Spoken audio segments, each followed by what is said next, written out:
The relationship between metacognition and the study of Jeongbeop. In today's society, metacognition has become an important topic. Metacognition refers to the ability to view oneself objectively and to reflect, to recognize one's level of ability, and to accurately perceive one's shortcomings. Why then has this ability become such a crucial measure in evaluating people, and can the study of Jeongbeop help us to develop it? 1. The limits of human cognitive ability. Human beings cannot perceive beyond the capacity of their abilities and vision. This is not because we refuse to see, but because we cannot perceive beyond the scope permitted by the weight of our soul. For example, a person of shorter height has a limited field of vision. They may stand on tiptoe to see a little further, but their ability still has clear limits. To see more, they would need a stair or tool. In the same way, cognition cannot surpass one's inner capacity without further accumulation and effort. 2. Cognitive ability and the weight of the soul. Cognitive ability is not merely a matter of knowledge, but is deeply tied to the weight of the soul. All the knowledge we acquire through experiences, learning, and interactions is stored within the soul. Our understanding of objects, the words of others, and academic learning all become part of our cognition. Thus, knowledge functions as energy within the soul, and the degree of this accumulated energy determines the scope and depth of our cognition. No matter how much we emphasize metacognition, it cannot exceed the weight of the soul we have cultivated. Ultimately, the breadth of cognition depends on how much we have learned and built within ourselves.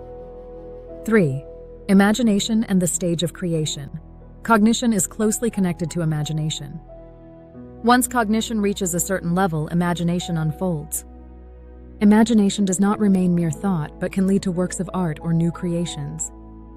In the past, imagination was often used simply to enrich daily life.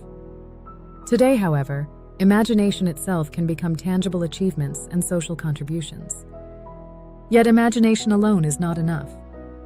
True creation occurs when diverse talents come together. When those who imagine, those who organize, and those who bring ideas into the world harmonize, society is enriched by new works and accomplishments. 4. The spiritual dimension and divine influence. Human ability is not solely the product of individual growth and effort. It is also intertwined with unseen spiritual influences. Ancestors, guardian spirits, and various spiritual beings interact with us, and their presence can bring forth abilities we cannot consciously recognize. Human cognition, therefore, is not purely individual but is shaped by both personal capacity and spiritual influence. 5. The path of Jeongbeop and metacognition. The study of Jeongbeop goes beyond the acquisition of knowledge. It is a path to build the weight of the soul and expand cognitive ability.